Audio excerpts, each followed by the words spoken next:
Against the God के एक और नए नोवेल एक्सप्लेनेशन में आप सभी का स्वागत है। पिछले एपिसोड के लास्ट सीन में देखा था कि उधर ऑनरेबल क्यू हुई भी बहुत देर तक सन्न खड़े रहे। फिर फाइनली होश में आकर उन्होंने जल्दी से ऐलान किया, शुई मेन अरेना से बाहर चली गई है। कॉन्फर्ड गॉड बैटल में उसका सफर यहीं खत्म होता है। यूनचे जीत गया है। अब वो 3 दिन बाद लूजर्स ग्रुप के 7वें मैच में लड़ेगा। आज के दोनों मैच बहुत ही जल्दी खत्म हो गए थे। मेंग डुआनशी और जुन शिले के मैच के रिजल्ट से किसी को कोई हैरानी नहीं हुई थी, पर यूनचे और शुई मेन का मैच पक्के तौर पर एक बहुत बड़ा शौक था। शुई मेन के अजीब बर्ताव ने सबको यकीन दिला दिया था कि जब वो दोनों सोल वर्ल्ड में लड़ रहे थे तब कुछ तो बहुत ही अजीब हुआ था। अब आगे ग्लेस्ट लाइट रियल्म के लोगों की ठंडी और जानलेवा नजरों को बर्दाश्त करते हुए यूनचे चुपचाप कॉन्फर्ड गॉड स्टेज से नीचे उतरा और अपनी सीट पर वापस आ गया। जैसे ही वो बैठा, मू बिंगयुन ने तुरंत पूछा, क्या हुआ? यूनचे ने अपना चेहरा बिल्कुल सीधा रखा और बोला, कुछ नहीं। असल में शुई मेन की सोल एनर्जी बहुत ही ज्यादा पावरफुल है और मैं बस हारने ही वाला था, लेकिन उसकी नासमझी की वजह से मैं एक छोटी सी ट्रिक लगाकर मुश्किल से उसे हरा पाया। मुझे लगता है कि इसी वजह से वो गुस्सा हो गई। मू बिंगयुन यूनचे को इतने अच्छे से जानती थी कि उसे पता था ये बंदा अपने इमोशंस बहुत अच्छे से छुपा लेता है, लेकिन जब वो जवाब दे रहा था तो उसकी आवाज में वो कॉन्फिडेंस नहीं था। उसने जो भी किया था वो सिर्फ एक छोटी सी ट्रिक तो बिल्कुल नहीं थी। वो उससे और सवाल पूछने ही वाली थी कि तभी दूर से हुआ पॉयुन की खुशी से भरी तेज आवाज आई, ब्रदर यून, तुम तो बहुत ही अमेजिंग हो। टॉप 4, अब तुम कॉन्फर्ड गॉड चिल्ड्रन में से एक हो, ईस्टर्न डिवाइन रीजन के 4 गॉड चिल्ड्रन के नए मेंबर। जैसे ही यूनचे ने शुई मेन को हराया, कॉन्फर्ड गॉड बैटल के 4 गॉड चिल्ड्रन तय हो गए। विनर ग्रुप से लुओ चांगशेंग और शुई यिंगयुए थे और लूजर ग्रुप से जुन शिलेई और यूनचे थे। लुओ चांगशेंग, शुई यिंगयुए और जुन शिलेई तो शुरुआत से ही ईस्टर्न डिवाइन रीजन के गॉड चिल्ड्रन थे, लेकिन यूनचे ने लू लैंगचुआन की जगह लेकर उनके ग्रुप में एंट्री मार ली थी। चूंकि उसने कॉन्फर्ड गॉड स्टेज पर उनके ही एक मेंबर को हराकर अपनी जगह बनाई थी, वो भी ईस्टर्न डिवाइन रीजन के अनगिनत कल्टिवेटर्स के सामने, तो उसका ये नया स्टेटस बहुत जल्दी पक्का हो गया। यूनचे एक मिडिल स्टार रियल्म से आया था और उसकी प्रोफाउंड एनर्जी अभी सिर्फ डिवाइन ट्रिब्यूलेशन रियल्म के 8वें लेवल पर थी। टेक्निकल रूप से देखा जाए तो उसकी पावर और बाकी 3 गॉड चिल्ड्रन की पावर में जमीन आसमान का फर्क था। लेकिन भाई, यूनचे ने कॉन्फर्ड गॉड स्टेज पर बार बार चमत्कार करके दिखाए थे। उसने सबकी सोच को पलट कर रख दिया था और उन विरोधियों को हराया था जिन्हें हराना उसके लिए नामुमकिन माना जाता था। अब कोई भी उसकी काबिलियत पर शक नहीं कर सकता था। उल्टा, जैसे ही उसे ऑफिशियली 4 गॉड चिल्ड्रन का मेंबर माना गया, अरेना में बैठे सभी लोग और स्टार टैबलेट्स के जरिए देख रहे लोग भी उसके लिए जोर जोर से चीयर करने लगे। लोअर स्टार रियल्म्स और मिडिल स्टार रियल्म्स के लोगों की आवाजें तो सबसे ज्यादा तेज थी। यह पहली बार था जब मिडिल स्टार रियल्म के किसी बंदे ने अनगिनत अपर स्टार रियल्म के कल्टिवेटर्स को पछाड़कर सबसे बेस्ट में अपनी जगह बनाई थी। यूनचे ने कॉन्फर्ड गॉड स्टेज पर जो तहलका और सनसनी मचाई थी, वो बाकी तीनों गॉड चिल्ड्रन से कहीं ज्यादा थी। स्नो सॉन्ग रियल्म और फ्लेम गॉड रियल्म के लोगों की खुशी तो 7वें आसमान पर थी। उनकी चीयरिंग इतनी तेज थी कि नीला आसमान भी थोड़ा कांपने लगा था। वॉइस ऑफ एटर्नल हेवन के मुताबिक कॉन्फर्ड गॉड चाइल्ड बनने पर यूनचे को सिर्फ बहुत बड़ी इज्जत ही नहीं मिलेगी, बल्कि 4 बड़े किंग रियल्म्स उन सबको एक स्पेशल इनाम भी देंगे। लेकिन अभी किसी को नहीं पता था कि यह स्पेशल इनाम क्या होगा। रैंकिंग के लिए कोई अलग से मैच नहीं होने वाले थे। एटर्नल हेवन रियल्म खुद ही इसका फैसला करने वाला था। उदाहरण के लिए, एटर्नल हेवन रियल्म ही तय करेगा कि शुई मेन और मेंग डुआनशी में से उनकी ताकत और परफॉर्मेंस के हिसाब से कौन 5वें या 6ठे नंबर पर रहेगा। लू लैंगचुआन, हुओ पॉयुन और बाकी लोगों के लिए भी यही नियम था। अगले कुछ मैच स्क्रीन पर दिखाए जा रहे थे, भले ही सबको उनके बारे में पहले से पता था। कॉन्फर्ड गॉड ग्रुप का फाइनल मैच कल Luo Changsheng versus Shui Yingyue. Loser group का 7वां मैच 3 दिन बाद जुन शिलेई वर्सेस यूनचे। दोनों मैच अभी शुरू नहीं हुए थे, पर वो पहले ही सबके दिलों में छप चुके थे। सबको पक्का यकीन था कि लुओ चांगशेंग ही शुई यिंगयुए को हराएगा, क्योंकि जुन शिलेई लुओ चांगशेंग की टक्कर की नहीं थी और शुई यिंगयुए लगभग जुन शिलेई के बराबर ही ताकतवर थी। तो सीधी सी बात है, उसके लिए लुओ चांगशेंग को हराना लगभग नामुमकिन होगा। और जहां तक जुन शिलेई और यून चे के मैच की बात है, यह सच था कि यून चे ने उन्हें कई बार चमत्कार और अच्छे सरप्राइज दिए थे, पर लू लैंगचुआन के खिलाफ मैच में उसकी लिमिट भी सबके सामने आ गई थी। भले ही उसने आखिर में लू लैंगचुआन को हरा दिया था, पर वो जीत बहुत मुश्किल से मिली थी। और जुन शिलेई तो लू लैंगचुआन से कहीं ज्यादा ताकतवर थी। यही वजह थी कि कोई भी सच में नहीं सोच रहा था कि वो जुन शिलेई को हरा पाएगा, भले ही अनगिनत लोग उसे सपोर्ट कर रहे थे। तो हिसाब से देखा जाए, लूजर्स ग्रुप का फाइनल मैच जुन शिलेई और शुई यिंगयुए के बीच ही होना चाहिए। यून चे की नजर एक कोने पर गई। वहां उसने देखा कि मास्टर और डिसाइपल की जोड़ी यानी जुन वुमिंग और जुन शिलेई हवा में बहुत दूर उड़ते हुए जा रहे थे। जुन शिली ने पलटकर उसकी तरफ देखना भी जरूरी नहीं समझा। तभी मू बिंगयुन ने कहा, चलो चलते हैं, पर यून चे ने ना में सिर हिला दिया।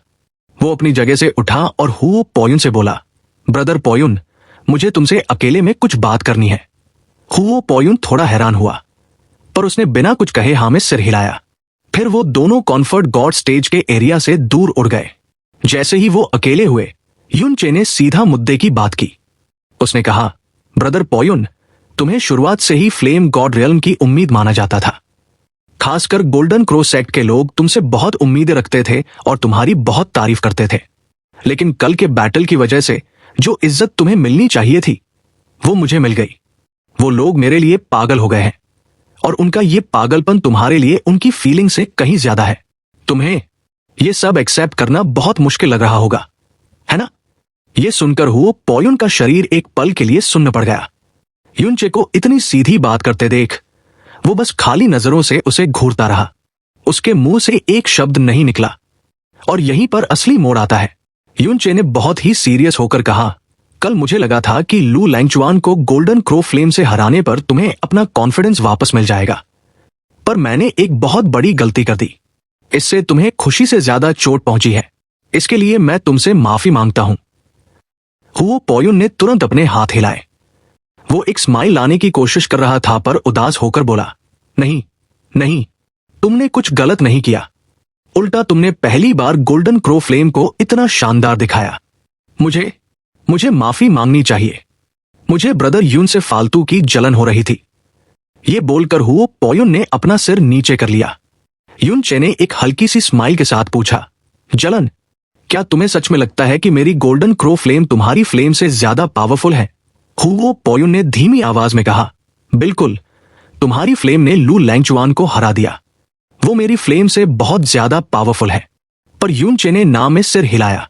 सीन ये है कि अगर किसी और चीज की बात हो तो मुझे खुद पर पूरा भरोसा है, पर जब बात गोल्डन क्रो फ्लेम की आती है तो मैं तुमसे बहुत बहुत पीछे हूं। हुओ पोयुन यह सुनकर चौंक गया। यून चे ने उसे याद दिलाया कि हुओ पोयुन के पास जो गोल्डन क्रो ब्लड लाइन और गोल्डन क्रो डिवाइन सोल है, वो एक पूरी इनहेरिटेंस है। इसे गोल्डन क्रो सेक्ट की गोल्डन क्रो सोल ने अपनी जान देकर उसे दिया था। हुओ पोयुन ने कंफ्यूज होकर यून चे को देखा। यून चे ने स्माइल करते हुए कहा, हैरान मत हो। तुम्हें डाउट होगा कि मेरे पास ये सब कैसे है। सीधी सी बात है, मैं जिस दुनिया में पैदा हुआ वो एक छोटा सा प्लैनेट है, पर वहां भी एक गोल्डन क्रो इनहेरिटेंस मौजूद थी।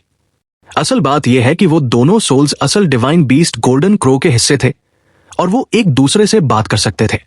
इसीलिए मुझे गॉड रियल्म में आने से पहले ही पता था कि यहां भी एक सोल है।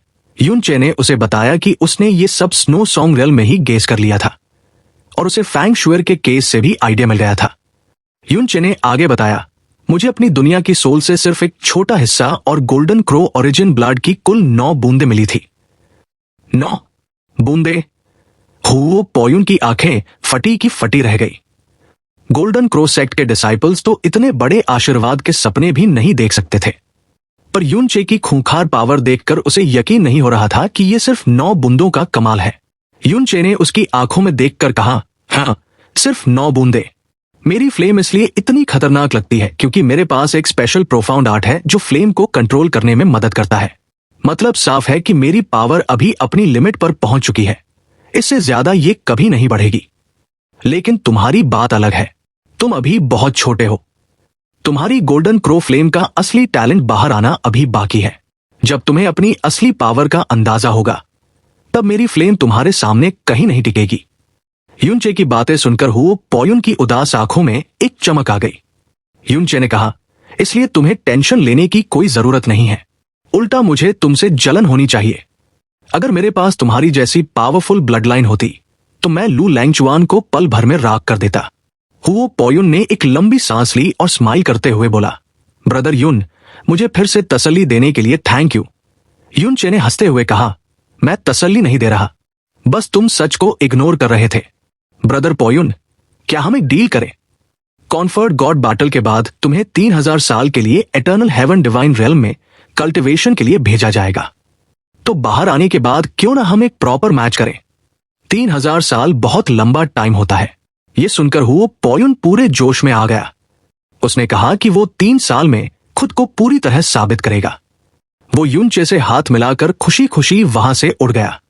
हुओ पॉयुन के जाने के बाद युनचे ने राहत की सांस ली। असल बात यह थी कि इल्यूसरी डीमन रियल्म में गोल्डन क्रो की सोल ने उसकी बहुत मदद की थी। मून फ्लावर के जहर से लेकर डेविल ओरिजिन ऑब के फटने तक उसी सोल ने अपनी जान दाव पर लगाकर उसे बचाया था। युनचे को उस एहसान का बदला चुकाना था, इसलिए वो हुओ पॉयुन को सिर्फ एक दोस्त ही नहीं बल्कि कुछ खास मानता था और उसे डिप्रेशन से बाहर निकालना चाहता था। पर अब युनचे के सामने असली टेंशन खड़ी थी। 3 दिन बाद जुन शिलेई, लू लैंगचुआन ने खुद कहा था कि जुन शिलेई और उसकी पावर में जमीन आसमान का फर्क है। युनचे के पास सिर्फ 7 टाइम व्हील पर्ल्स थे, मतलब उसके पास 7 महीने का टाइम था। पर क्या सच में 7 महीने में वो इतना बड़ा गैप कवर कर पाएगा? जब वो वापस अपने कोर्टयार्ड में पहुंचा तो मू बिंगयुन उसका वेट कर रही थी। उसने सीधा पूछा, जुन शिलेई से निपटने का क्या प्लान है? युनचे ने सिर हिलाते हुए कहा कि उसे कोई आइडिया नहीं है और वो शायद ही उसे टक्कर दे पाए। मू बिंगयुन का चेहरा उतर गया था। उसने सीरियस होकर पूछा, क्या तुम सच में जुन शिलेई से जीतना चाहते हो? युनचे ने पूरे कॉन्फिडेंस के साथ कहा, हाँ बिल्कुल। रात होने वाली थी और युनचे तालाब के किनारे बैठकर कोई ऐसा तरीका सोच रहा था जिससे हेवंस मीटिंग स्वॉर्ड की पावर बहुत ज्यादा बढ़ सके। और तभी बाहर से एक बहुत ही गुस्से वाली आवाज आई। युनचे बाहर निकल कर आ। आसमान से एक ब्लू लाइट की बीम सीधे नीचे गिरी और उसने उनके कोर्टयार्ड के बड़े से गेट के परखच्चे उड़ा दिए। मतलब साफ है कि इस अचानक हुए हमले से स्नो सॉन्ग रियल्म के सारे लोग बुरी तरह चौंक गए। मू बिंगयुन, मू हुआनजी और बाकी सब तुरंत हमलावर का सामना करने के लिए बाहर आ गए। लेकिन जब उन्होंने देखा कि एक लड़की हाथ में स्वॉर्ड लिए उनके घर में घुसी आ रही है तो सब सन्न रह गए। वो लड़की नीले कपड़ों में थी। उसकी सुंदरता किसी परी जैसी थी और उसके हाथ की स्वॉर्ड से बहुत ही गजब की रंग बिरंगी लाइट निकल रही थी। असल बात यह थी कि वो कोई और नहीं बल्कि शुई यिंगयुए थी, ग्लेज्ड लाइट रियल्म किंग की सबसे बड़ी बेटी और ईस्टर्न डिवाइन रीजन के 4 गॉड चिल्ड्रन में से एक होने के नाते शुई यिंगयुए का नाम बहुत पहले से ही पूरे ईस्टर्न डिवाइन रीजन में मशहूर था। सबको यही लगता था कि उसका नेचर उसके नाम जैसा ही है, वाटर की तरह शांत और चांद की तरह सुंदर। उसने लगभग कभी भी अपने इमोशंस बाहर नहीं दिखाए थे। लेकिन इस वक्त शुई यिंगयुए की आंखों में एक ठंडी चमक थी और उसका गोरा चेहरा गुस्से से लाल हो रखा था। सीन यह है कि उसने न सिर्फ अपनी जेड रिव्यूलेट स्वॉर्ड निकाल रखी थी बल्कि उससे हल्का हल्का किलिंग इंटेंट भी बाहर आ रहा था। यह देखते ही युनचे धक से खड़ा हो गया और उसका माथा भन्ना गया। उसने मन ही मन सोचा, खेल खत्म। इसे पता चल गया कि मैंने क्या किया है। आज तो मैं पक्का मारा जाऊंगा। मू हुआनजी ने बहुत ही सावधानी से पूछा, फेरी यिंगयुए, आप कहना क्या चाहती हैं? भले ही शुई यिंगयुए उम्र में छोटी थी पर अकेले गॉड रियल्म में ही उसकी इज्जत और रुतबा स्नो सॉन्ग रियल्म के एक ग्रेट एल्डर से कहीं ज्यादा बड़ा था। शुई यिंगयुए आमतौर पर बहुत शांत रहने वाली लड़की थी और कोई भी कदम उठाने से पहले अपनी इज्जत का ध्यान रखती थी। तो सीधी सी बात है, किसी को भी समझ आ जाता कि कोई बहुत बड़ी बात हुई है। तभी वो इतने गुस्से में एटर्नल हेवन रियल्म के अंदर युनचे का रास्ता रोक कर खड़ी थी। लेकिन शुई यिंगयुए ने मू हुआनजी को पूरी तरह इग्नोर कर दिया और अपनी नजरें सीधे युनचे पर गाड़ दी। उसने अपनी जेड रिव्यूलेट स्वॉर्ड सीधे युनचे के ग्लैबेला के बीचों बीच तान दी। वो गुस्से में चिल्लाई, बोल, तूने मेरी बहन के साथ क्या किया? युनचे, एल्डर्स से लेकर डिसाइपल्स तक स्नो सॉन्ग रियल्म का हर एक मेंबर अपनी जगह से बाहर आ गया था ताकि वो युनचे के साथ खड़ा हो सके। पर साथ ही वो सब कंफ्यूज होकर युनचे को घूर रहे थे। और यहीं पर असली मोड़ आता है। शुई इंग्युए का गुस्सा देखकर यूनचे घबराने के बजाय अचानक शांत हो गया, क्योंकि शुई इंग्युए का सवाल था, तूने मेरी बहन के साथ क्या किया? मतलब साफ है कि उसे असल में पता ही नहीं था कि यूनचे ने शुई मेन के साथ किया क्या है। अब भाई, सबको पता है कि यूनचे कितना बड़ा ड्रामेबाज है। उसने तुरंत अपने चेहरे से हैरानी हटाई और एक कंफ्यूज सा लुक बना लिया। डर के मारे पीछे हटने के बजाय वो असल में 2 कदम आगे बढ़ा। उसने बहुत ही प्यार से शुई इंग्युए की धमकियों का जवाब देते हुए पूछा, फेरी इंग्युए, मुझे आपकी बात कुछ समझ नहीं आई। मैं तो आपकी बहन को जानता तक नहीं, और जितनी बार भी हमारी बात हुई है, शुरुआत उसी ने की थी। असल में हम दोनों पहली बार आज की कॉन्फर्ट गॉड बैटल में ही आमने सामने आए हैं। क्या आपकी बहन को कुछ हुआ है? मुझे सच में कुछ नहीं पता। क्या हमारे बीच कोई गलतफहमी हो रही है? तभी मू बिंग्युन आगे आई और बोली, फेरी इंग्युए, यूनचे और प्रिंसेस मेइन कभी भी अकेले में एक दूसरे से नहीं मिले हैं। क्या हम आपके इस गुस्से की वजह जान सकते हैं? भले ही मू बिंग्युन ने कोई फ्रोस्ट एनर्जी बाहर नहीं निकाली थी, पर असल में उसने शुई इंग्युए और यूनचे के बीच अपनी एनर्जी की एक हल्की सी दीवार बना दी थी। अगर शुई इंग्युए सच में अपना आपा खोकर हमला कर देती तो मू बिंग्युन उसे तुरंत रोक लेती। यूनचे की ईमानदार और मासूम सी दिखने वाली आंखों को देखकर शुई इंग्युए का गुस्सा अचानक कई गुना कम हो गया, पर फिर भी वो उसी कड़क अंदाज में बोली, गलतफहमी? तुम्हारी हिम्मत कैसे हुई इसे गलतफहमी कहने की? मेन तुमसे बैटल करने के बाद अपने आप वहां से चली गई। उसने खुद को कमरे में बंद कर लिया है और किसी से भी मिलने से मना कर दिया है। उसने आगे कहा, उसने अभी तक एक शब्द भी नहीं बोला है। आखिर तुमने उसके साथ किया क्या है? अच्छा, यूनचे और भी ज्यादा कंफ्यूज दिखने की एक्टिंग करने लगा। हो सकता है आपकी बहन को हारने की वजह से कोई मेंटल डैमेज हुआ हो। बकवास, शुई इंग्युए ने अपनी भौहें सिकोड़ी। मेयन ने प्रोफाउंड गॉड कन्वेंशन में सिर्फ अपने मजे के लिए हिस्सा लिया था। उसे जीतने से कोई मतलब नहीं है, तो ऐसा हो ही नहीं सकता कि वो हारने पर खुद को ऐसी चोट लगने दे। मतलब वो टॉप 6 तक पहुंच गई, वो भी कॉन्फर्ट गॉड बैटल को सिर्फ एक गेम मानकर। यह सुनकर स्नो सॉन्ग रियल्म के हर एक डिसाइपल के पसीने छूट गए। यूनचे ने थोड़ा सा मूव बनाया और फिर ऐसा लुक दिया जैसे उसे सब समझ आ गया हो। उसने शांति से कहा, तुम्हारी बहन के पास मैंने आज तक की सबसे तगड़ी मेंटल एनर्जी देखी है। सच कहूं तो ये मेरी किस्मत अच्छी थी कि मैं उसे हरा पाया। उसने आगे समझाया, हमारी मेंटल बैटल बहुत ही भयंकर थी, तो ये आम बात है कि बैटल के बाद कुछ मेंटल डैमेज रह गया हो। शायद इसी वजह से तुम्हारी बहन का मेंटल स्टेट अभी ठीक नहीं है। ये बिल्कुल सही कह रहा है। मू बिंग्युन ने भी हल्का सा सिर हिलाया। एक मेंटल बैटल किसी प्रोफाउंड एनर्जी बैटल से अलग होती है। शुरुआत में प्रिंसेस मेइन का पलड़ा भारी था, लेकिन आखिर में अचानक बाजी पलट गई। उसने आगे कहा, जब कोई इतनी खतरनाक मेंटल बैटल हारता है तो उसे पक्के तौर पर बहुत भारी झटके लगते हैं। मुझे तो यही लग रहा है कि प्रिंसेस मेइन का ये अजीब बर्ताव उसी डैमेज की वजह से है।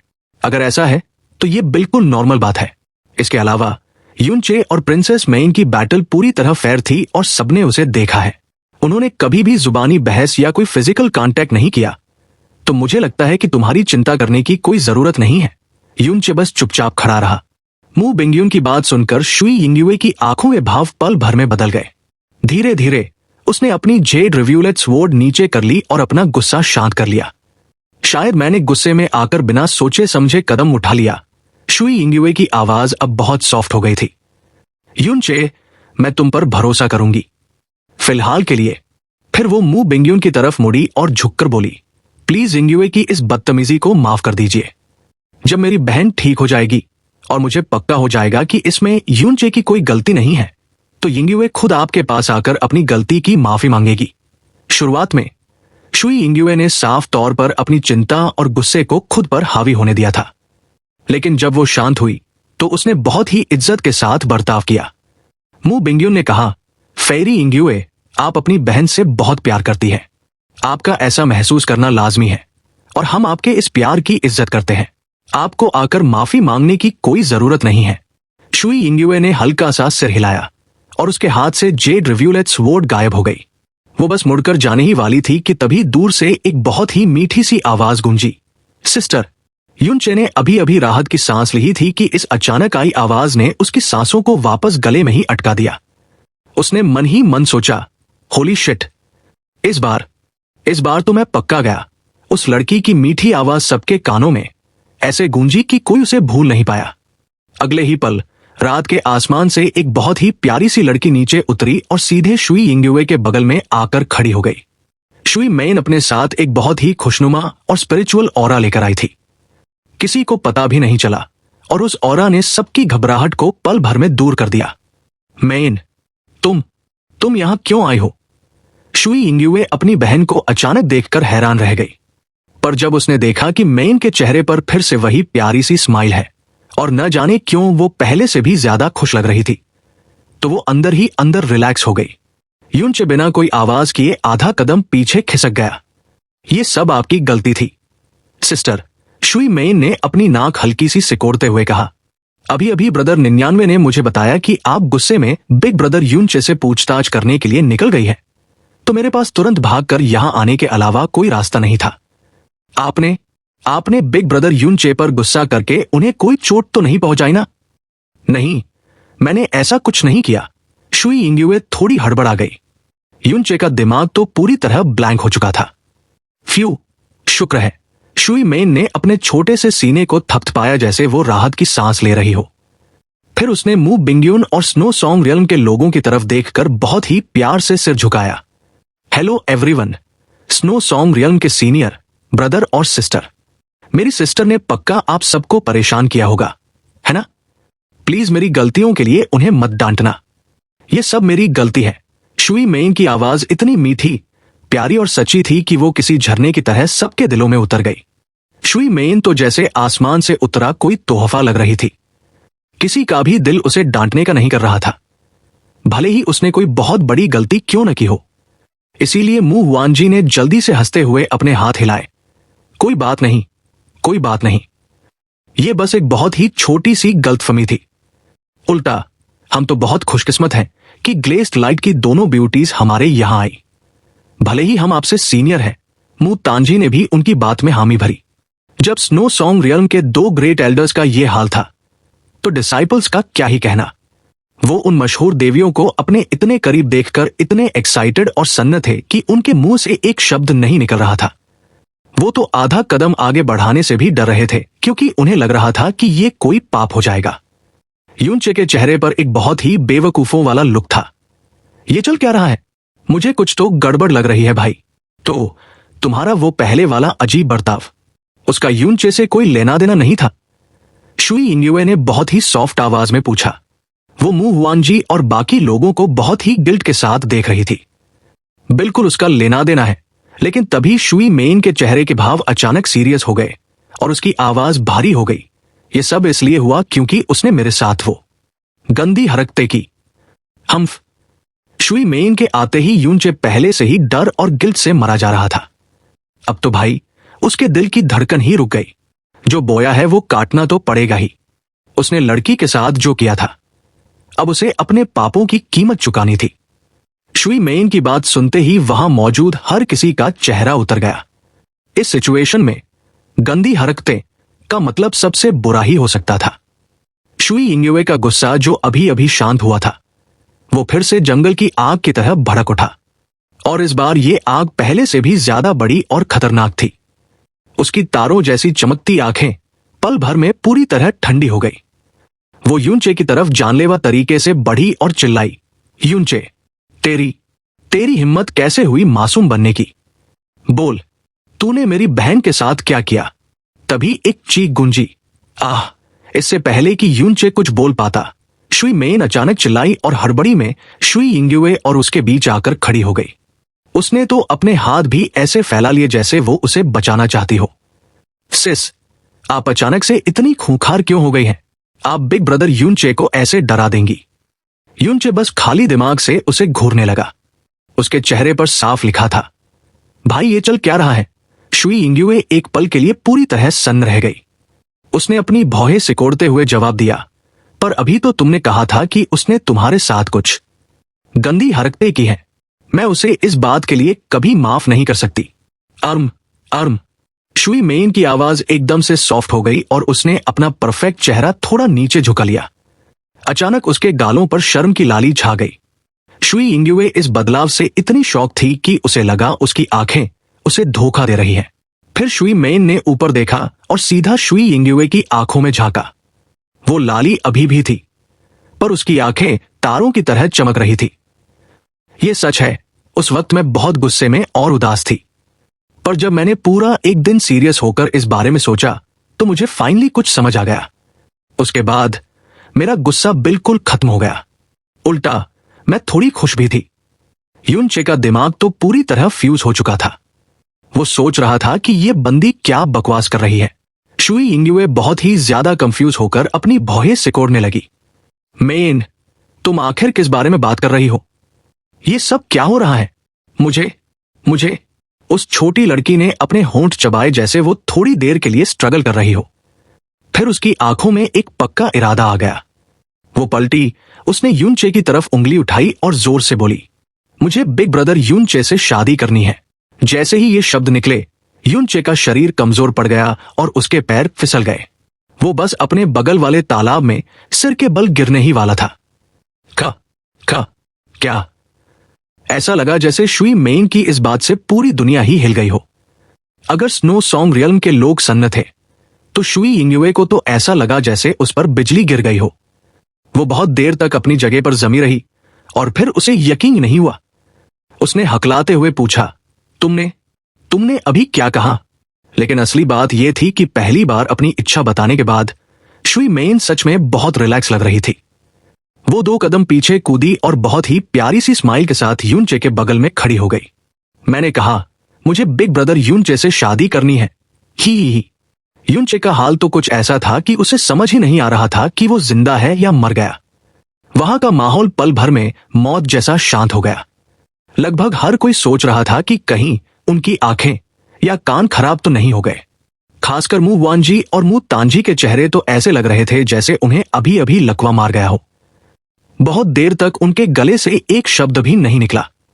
किसी मिडिल स्टार रियल्म के इंसान का किसी अपर स्टार रियल्म के इंसान से शादी करना ही उनके पूर्वजों के लिए बहुत बड़े सम्मान की बात होती थी। लेकिन दिक्कत यह थी कि Shuey main glazed light realm king की बेटी थी और पूरे ईस्टर्न डिवाइन रीजन में आसमान की नंबर 1 लाडली बेटी थी। यूनचे ने भले ही अपना नाम बना लिया हो, लेकिन उन दोनों के स्टेटस में अभी भी जमीन और आसमान का फर्क था। अगर शुई मेन ने यूनचे से शादी कर ली, मतलब साफ है, अगर कोई फीनिक्स किसी जमीन पर रेंगने वाले कीड़े से शादी कर ले तो यह पक्के तौर पर पूरी दुनिया को हिला कर रख देगा, वो भी बहुत बड़े लेवल पर। तुम क्या बकवास कर रही हो? शुई यिंगयुए का दिमाग इस वक्त पूरी तरह फट चुका था, और जब उसने शुई मेन के चेहरे पर इतना पक्का इरादा देखा तो उसकी घबराहट की आग और भी तेज हो गई। मैं कोई बकवास नहीं कर रही, मैंने जो भी कहा सच कहा है। शुई मेन का इरादा अब और भी ज्यादा पक्का लग रहा था। वो यूनचे के और भी करीब आ गई, इतना करीब कि ऐसा लग रहा था जैसे वो दोनों चिपक गए हों। मुझे इसी से शादी करनी है। वो थोड़ा मुड़ी और सन्न खड़े यूनचे को देखने लगी। उसने थोड़ी शर्म के साथ कहा, बिग ब्रदर यूनचे, आपने मेरे साथ वो गंदी हरकतें की हैं, तो अब मैं सिर्फ आपसे ही शादी कर सकती हूं। आपको जिम्मेदारी लेनी होगी और मेरे साथ अच्छा बर्ताव करना होगा, समझे? यूनचे का दिमाग तो बस यही सोच रहा था कि मैं कौन हूं, मैं कहां हूं, मैं क्या कर रहा हूं। शुई मेन ने न सिर्फ अपनी हरकतें बंद नहीं की, बल्कि वो हर पल यूनचे के और भी ज्यादा करीब आ रही थी। शुई यिंगयुए का माथा भन्ना गया और उसका दिमाग काम करना बंद कर दिया। तुम बस अब चुप हो जाओ। तुम अभी इसी वक्त मेरे साथ वापस चलोगी। अगर शुई मेन की ये बात बाहर फैल गई तो ये इस सदी का सबसे बड़ा मजाक बन जाएगा। इस वक्त तो यूनचे को सबक सिखाना उसके दिमाग में दूर दूर तक नहीं था। वो बस इतना चाहती थी कि किसी तरह शुई मेन को घसीटकर यहां से ले जाए। मुझे नहीं जाना। पर शुई मेन ने तुरंत मना कर दिया और अपना सिर यूनचे के हाथ पर रख दिया। उसने शर्माते हुए कहा, मुझे अभी बिग ब्रदर यूनचे से बहुत सारी बातें करनी है। यूनचे और शुई यिंगयुए दोनों के ही दिमाग पूरी तरह से सुन्न पड़ चुके थे। यिंगयुए, मेन, तुम दोनों यहां क्या कर रही हो? ठीक उसी वक्त जब माहौल सबसे ज्यादा अजीब हो गया था, दूर से एक बहुत ही प्यार भरी आवाज आई। उसी के साथ एक बहुत ही विशाल और असीमित ऑरा बिना किसी आवाज के ऊपर से नीचे उतरा। एक पल के लिए तो यूनचे को लगा जैसे नीला आसमान ही उनके सिर पर गिर रहा है। ये तो मु हुआनजी और बाकी सबके चेहरे बुरी तरह से शौक में बदल गए। शुई मेन की आंखों में चमक आ गई और वो खुशी से चिल्लाई, डैडी, डैडी, शुई मेन के पिता, वो glazed light realm king. Video को लाइक और हाइप कर दो। साथ ही ऐसे ही रेगुलर वीडियोस के लिए आप मेंबरशिप ले सकते हैं। फर्क नहीं पड़ता आप कौन सी मेंबरशिप ले रहे हैं, कम लेवल वाली भी अगर आप मेंबरशिप लेते हैं तो इससे मेरी बहुत हेल्प हो जाएगी। इससे मुझे मोटिवेशन मिलेगा। साथ ही फ्यूचर में ऐसे ही और कमाल के वीडियोस आते रहेंगे। हमें सपोर्ट करने के लिए आप सभी को दिल से शुक्रिया।